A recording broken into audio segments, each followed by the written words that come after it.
Bonjour mes amis de SOS Stress. Eh bien, pour ce dernier article de l'année, je vous propose un jeu, un amusement avec l'intuition. Alors, comment ça va se passer? Vous choisissez une question, vous posez une question, donc vous mettrez sur pause, hein, pour ceux qui... Voilà, vous mettez sur pause et vous pensez à une question. Je vous suggère hein, de la faire commencer par comment, de quelle façon puis-je résoudre ce problème, ou comment va se passer mon année, la nouvelle année avec moi.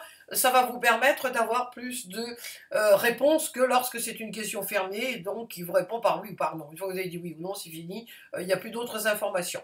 Alors vous mettez sur pause, voilà. Maintenant que vous avez votre question, vous allez choisir un nombre de 1 à 12.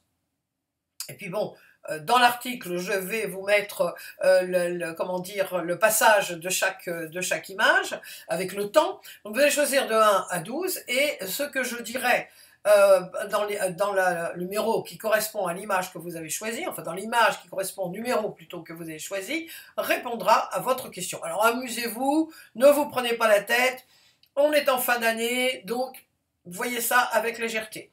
Donc, bonne fin d'année, et alors attendez, parce que là, voilà. Alors là, évidemment, elle est un peu partie. Donc je vous souhaite une excellente nouvelle année. On finit bien, on commence l'autre.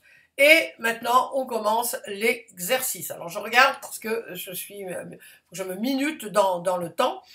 Alors, la première, pour ceux qui ont choisi la première image, c'est le temps. Donc tout ce qui est lié au temps, le temps qui passe, prendre le temps, avoir un problème avec le temps, il faut voilà, il faut prendre son temps et puis avoir du temps pour soi. Le temps me manque, je n'ai pas le temps. On a le temps, hein, ça peut être le contraire. On a le temps de faire les choses. Alors oui ou non, on a le temps. Enfin, je dirais que le maître mot de votre réponse, de la réponse évidemment, c'est le temps. Le temps qui s'envole, le temps qui vole, le temps qui nous reste pour faire quelque chose, ou le temps qu'on a passé à faire quelque chose. Enfin, tout ça, c'est effectivement lié au temps. Donc, dans tout ce que j'ai dit, pour les personnes qui ont choisi la numéro 1, vous avez votre réponse. Numéro 2, c'est le courage. Alors le courage, parce qu'on voit un homme qui s'élance, enfin qui s'élance, non, il est déjà élancé depuis déjà un bon bout de temps, il est en train de faire une escalade en montagne durant l'hiver, ses compagnons sont devant lui, donc le temps n'est pas très clément, donc effectivement il faut du courage, parce que, ma foi, ça n'est pas quand même une escalade très facile, donc c'est lié au courage, le courage de faire quelque chose ou le courage de ne pas faire quelque chose, le courage de prendre des décisions, l'opiniâtreté aussi, hein, c'est quelqu'un qui a bien il a bien choisi son équipement, on voit, il est parfaitement équipé, on voit qu'il grimpe, non pas allègrement, mais en prenant son temps. C'est une personne donc courageuse et qui sait ce qu'elle veut, voilà, elle sait ce qu'elle veut et elle se donne les moyens comment dire, d'arriver au but.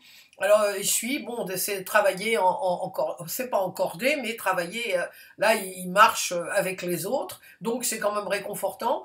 Il a pris le courage, oui, pour moi c'est une leçon de courage, donc les leçons de courage, courageux, avoir le courage, donc le maître mot, je vous l'ai mis ici, pour celles et ceux qui ont choisi la numéro 2, c'est le courage. Alors numéro 3, la persévérance. Deux petits bonshommes là qui sont en train de finir un puzzle. Alors le puzzle par excellence c'est pas toujours facile, hein. Bon, il y en a qui sont très très faciles, mais là on peut subodorer, enfin je subodore que il faut quand même du temps, hein. Donc ce sont deux personnes qui s'y sont mises. Alors moi j'ai le sentiment que c'est le petit jaune là qui a commencé le puzzle. Et puis après, il a demandé de l'aide au petit bonhomme bleu. Donc maintenant, ils travaillent ensemble et ils vont finir ensemble. Ils ont l'air contents. Donc c'est la persévérance parce que quand on se lance dans un puzzle, il faut être patient. Il faut bien ne pas s'énerver, ne pas, comment dire, bon, des fois on s'énerve, bon, c'est vrai que parfois on s'énerve, mais le puzzle c'est soi-même, vous voyez, c'est la persévérance, soit avec soi. soi, quoi, vous voyez, je vais finir ça, et là on voit qu'ils sont vraiment contents, lui il a un grand sourire, le jaune là, il a un grand sourire parce qu'il a terminé son puzzle, donc c'est la fin. Ils sont arrivés au bout avec l'aide de quelqu'un, donc demander de l'aide, ne pas hésiter non plus à demander de l'aide, et puis être persévérant, accepter que bon, les choses des fois ont besoin de calme et de pondération. Numéro 3. Alors, numéro 4, c'est le changement. Là, c'est marqué l'heure du changement. Alors, ça m'a semblé d'actualité, vu que dans quelques heures, on va changer de décades, de décennies comment dire, et évidemment d'années. Donc c'est l'heure du changement. Alors, régulièrement, quand on arrive en fin d'année, on fait le bilan, hein. Donc c'est l'heure du bilan, peut-être pour les personnes qui ont choisi le numéro 4, c'est l'heure du bilan, et puis voir ce qui a changé, peut-être des projets qui ont été mal ficelés, ou des relations qui sont bancales, et puis bon, c'est l'heure du changement. Qui dit changement dit voir sous une autre perspective, prendre du recul, hein, prendre du recul, et puis évidemment mettre en action, hein, parce que l'heure du changement. Là, on sent que là, il y a des décisions à prendre, hein, c'est le moment de prendre des décisions et de s'y tenir, hein, parce qu'on sait qu'on on fait des résolutions le 1er janvier, et par statistique, seul entre 10 et 15% des personnes continueront avec leurs bonnes résolutions jusqu'à la fin du mois de janvier ou février. Et puis alors à la fin de l'année, il y en a, alors là c'est je crois 3 ou 4%. Donc vous voyez, c'est l'heure du changement, et de voir ce qui a été positif, ce qui ne l'a pas été, et puis prendre les décisions qui s'imposent, tout simplement. Mais là c'est le moment, hein. Là on sent que c'est écrit en rouge, c'est le moment. Numéro 4. Numéro 5, c'est la confiance en soi. Alors ça, vous savez que c'est mon grand dada. On voit un petit bonhomme qui écoute à droite et à gauche les deux diablotins là, qui lui susurrent des choses. Alors il y a le diablotin, le petit noir là, qui est là en train qui est en train de lui dire, là, il dit, vous savez, puis il y a le petit blanc là qui est là, ils sont en train de lui susurrer, mais tu n'y arrives pas, tu fais ci, tu fais ça. Bon, le mental, c'est une aide extraordinaire. Évidemment, on a vraiment besoin de notre côté rationnel, mais à force de trop l'écouter, ben, ça nous empêche d'avancer, et surtout, souvent, il nous met des bâtons dans les rues. Oh, bah dis donc, je bafouille. Dans les roues, parce que il nous usent des trucs qui sont pas forcément très très positifs, voyez-vous. Donc là, la confiance en soi, c'est ayez confiance en vous, faites-vous confiance, c'est le maître mot. Faites-vous confiance, écoutez-vous, écoutez vos besoins, n'écoutez pas ce que disent Pierre et Paul, ne vous attardez pas au regard des autres. Bon, c'est pas toujours facile à faire, mais soyez vous. Je vous recommande, pour les personnes qui n'ont pas tout à fait confiance en elles, de faire le saboteur, hein, vous le trouverez sur le blog, et de faire l'alter ego, précisément pour mettre à distance toutes ces voix intérieures qui nous susurrent des choses assez désagréables et nous empêchent d'avancer. Donc confiance en toi, en soi, confiance en toi, hein, acte manqué, confiance. Quand on n'a pas confiance en soi, on n'a pas confiance dans les autres. Ça c'est le binôme infernal, comme je dis, hein. Donc plus vous aurez confiance en vous, plus vous pourrez confier dans les autres. Voilà. Numéro 5. Alors, numéro 6, c'est le moment des choix aussi, c'est le changement, hein, aussi, mais là c'est vraiment, on dirait que vous êtes arrivé à un point crucial où plusieurs chemins s'offrent à vous, et donc là, c'est le moment de choisir. Vous savez qu'à chaque fois qu'on choisit, bon, bah, on laisse de côté d'autres trucs, ça c'est sûr, et souvent on ne choisit pas, on hésite à choisir parce qu'on a peur de se tromper. Mais c'est en se trompant qu'on progresse. Rappelez-vous qu'on ne vit jamais, on ne fait jamais d'erreur, on ne vit que des expériences. Donc, si vous vous trompez, bah, ma foi, qu'avez-vous appris ? Parce qu'il y a toujours des trucs à apprendre. Si vous avez été poussé par ça, bon, peut-être que vous avez écouté quelqu'un, que vous avez précisément manqué de confiance en vous, vous avez écouté quelqu'un qui vous donnait des conseils qui n'étaient peut-être pas bons. Là, après la confiance en soi, c'est le moment des choix, mais faites-vous confiance, écoutez votre intuition. Hein, ça, effectivement, pour les personnes qui croient qu'elles ont de l'intuition, parce que tout le monde en a, c'est le moment d'écouter votre corps et de vous dire, voilà, ça j'ai ça, donc choisir, faire des choix, aller aller à droite, à gauche, ou voilà, on sent que, voilà, la personne hésite, Mais c'est le moment quand même, il y a des choses qu'il va falloir éclairer, éclaircir. C'est le moment justement, c'est la bonne époque, hein, la nouvelle année. C'est au moment où précisément on prend toutes nos résolutions. Donc c'est toujours le moment de faire des choix. C'est toujours un peu angoissant, stressant de faire des choix parce qu'on se dit mon Dieu, oh là là, et si je me trompe? Bah, si vous vous trompez, ben vous recommencerez à choisir et puis voilà. Hein, je vous dis, on ne vit que des expériences. 6. Alors 7, c'est se faire plaisir. Alors ça, je l'ai mise parce que ça me semble vraiment, c'est pas que ça me semble, je sais que c'est très important de vous faire plaisir, d'écouter vos besoins, mais surtout là c'est vraiment se faire plaisir. Si vous aimez peindre, eh ben, peignez, si vous aimez écrire, écrivez, si vous aimez jouer de la flûte, jouez de la flûte, mais prenez du temps pour vous, prenez le temps de vous faire plaisir. Vous savez, il y a un truc que je vous conseille quand on a tous des papiers à remplir, des trucs à faire, qui nous barbe, mais qui nous barbe, que c'est pas possible. Et moi, depuis toute petite, hein, j'ai appris que, enfin toute seule, hein, intuitivement je dirais, je me disais, bon, ben, d'accord, alors je vais faire mes devoirs, d'abord je fais mes devoirs, et puis après je vais aller jouer avec mes chiens. Bon, parce que j'avais des chiens, des animaux, j'ai toujours eu des animaux, donc c'était ma récompense. Donc même pour les personnes qui ont des enfants, j'en ai eu, hein, des enfants avec très peu de temps à soi, prenez le temps chaque jour d'avoir au moins un quart d'heure à vous faire plaisir, à lire, à peindre. Ouais, faites quelque chose qui vous shoote, qui vous passionne, voyez-vous, parce que ça va vous permettre de... Alors, je dis un quart d'heure parce que c'est vraiment le minimum syndical, comme je dis. Mais vraiment, vous pouvez, évidemment, faire plus, vous réserver, vous préserver une heure. Dire, par exemple, si vous êtes marié à votre mari et à vos enfants, bon voilà, c'est une heure, personne ne me dérange, et je fais ce que vraiment quelque chose qui me fait plaisir. Peut-être que c'est juste glander, hein. Glander, ne faire rien faire. Dieu sait, quand on est mère de famille et qu'on a tout un tas de trucs à faire, des fois ne rien faire, c'est le comble du bonheur. Donc, faites-vous plaisir. Voilà, voilà, ça c'est la réponse à la numéro 7. Alors là, c'est la communication. Très important, j'ai mis les deux petits bonshommes, là vous voyez, on voit, et bon, il y a des choses qui passent. Derrière, il y a les tramways. Donc, je dirais là, la communication, c'est communiquer, aller vers l'autre. N'hésitez pas à crever un abcès quand il y a un abcès. C'est vraiment aller vers l'autre aussi et puis communiquer. Vous savez, les non-dits, c'est ce qui pourrit la vie des couples, des familles. C'est les non-dits. Alors, dites évidemment avec gentillesse, hein, ne balancez pas des trucs à tuer quelqu'un comme ça, t'es ainsi, t'es ça, non.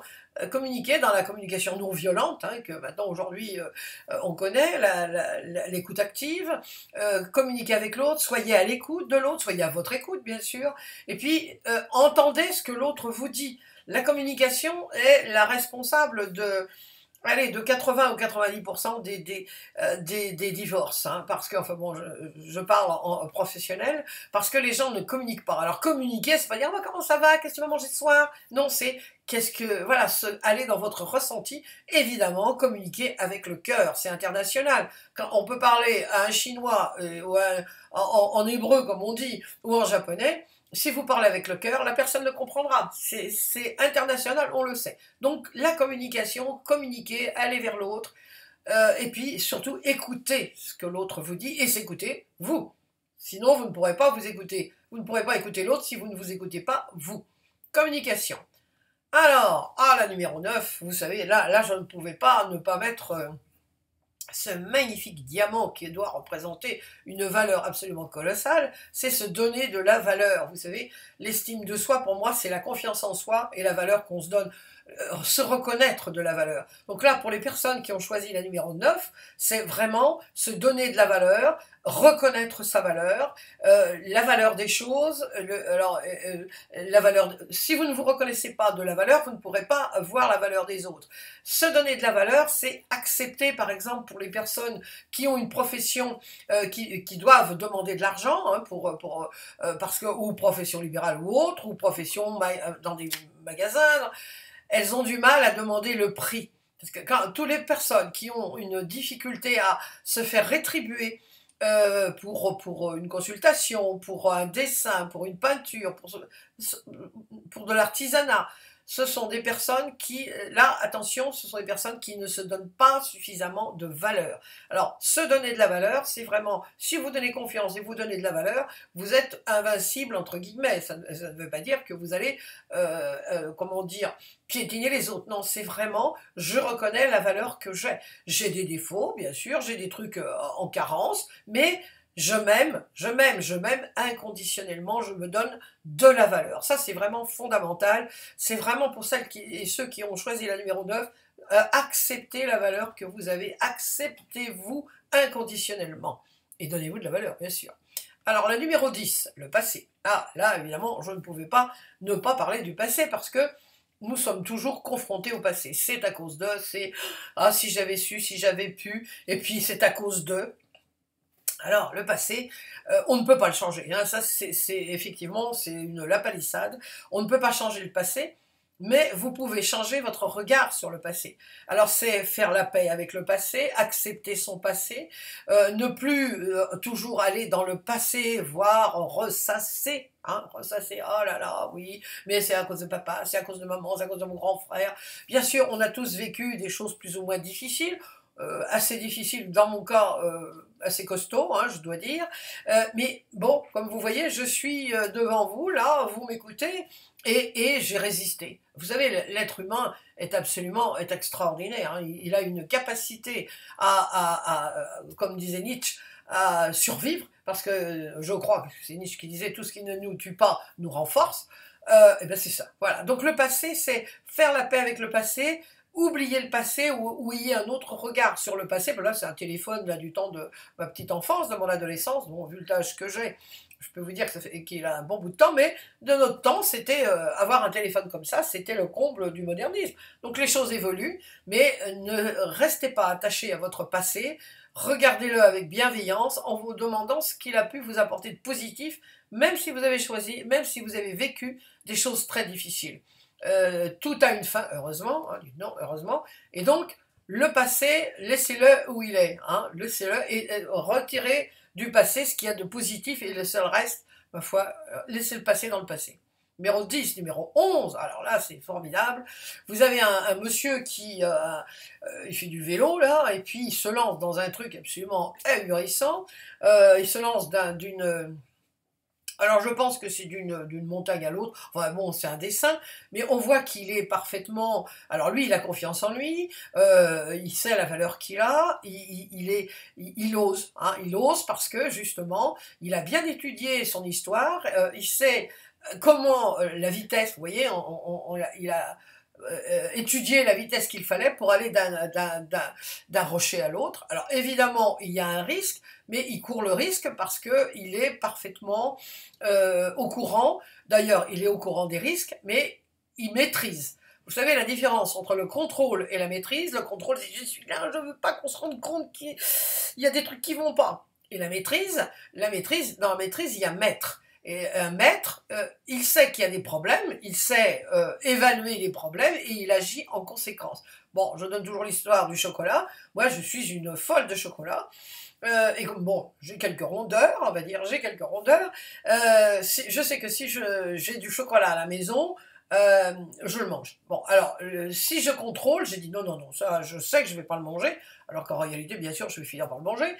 Si je maîtrise, ben, j'en achète pas. Comme ça, je sais que j'ai un problème. Vous voyez, et comme ça, j'aurais pas. Je penserais peut-être au chocolat, mais comme il n'y en a pas à la maison, je n'irai pas en chercher. Donc, vous voyez, lui, c'est ça. Il a bien étudié son truc, il a bien étudié son affaire, et il n'y a aucun, malgré le risque qu'il y a, parce qu'effectivement, s'il calcule mal son coup, eh bien, il tombe dans le précipice. Ben là, on sait qu'il ne va pas tomber parce qu'il a bien évalué, il maîtrise bien. Donc, il est sûr de son coup et il va atterrir de l'autre côté. Donc là, le maître mot, c'est oser. Oser, allez-y. Alors, la numéro 12, c'est la résilience. La résilience, j'ai voulu finir sur la résilience parce que, vous voyez, on a une terre qui est très, comment dire, craquelée, il y a un manque d'eau terrible, on se dit, bon, c'est aride, hein, c'est vraiment l'aridité dans toute sa splendeur, il doit rien pousser, on sent que là ça fait un bout de temps que le soleil a dû cogner très fort, il envoie c'est pas une pâquerette, c'est une petite marguerite qui, finalement, dans ce décor aride et vraiment un peu vraiment déconcertant, eh bien, il y a une fleur qui pousse. Et pour moi, c'est la résilience, malgré tous les problèmes qu'on peut avoir, malgré toutes les douleurs qu'on peut vivre, eh bien, il y a toujours l'espoir. C'est la résilience, c'est les personnes qui, effectivement, ont vécu des choses pas toujours agréables, et même parfois franchement désagréables, mais qui ont su rebondir, qui ont su voir le bon côté des choses. C'est l'espoir. Les résilients sont des gens pleins d'espoir, pleins de détermination. Donc j'ai voulu terminer comment dire, cet article et cette divination, on va dire, hein, intuitive, par la résilience. Soyez résilients, voyez ce que vous pouvez, des choses même les plus difficiles qu'on peut vivre, eh bien voilà, il y a toujours cette chose qui vit en nous, qui est la force de vie, qui est l'espoir, l'espérance, et qui fait qu'on arrive à vaincre. J'ai connu des cas, vraiment, pourrais en parler jusqu'à demain matin, personnellement et professionnellement, des gens qui ont réussi, et je crois en être aussi un beau spécimen. Évidemment, quand vous êtes dans la difficulté, dans la grosse difficulté, vous avez du mal à voir comment vous allez vous en sortir, mais vous en sortirez. Donc, la numéro 12, c'est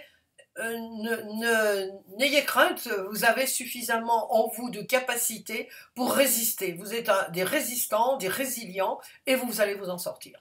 Donc je vous souhaite une excellente fin d'année et une excellente nouvelle année. Les Portugais disent d'entrer dans cette année, dans la nouvelle année du pied droit. Donc je vous souhaite à la portugaise d'entrer dans cette nouvelle année du pied droit, et à très très bientôt pour un nouvel article sur SOS Stress.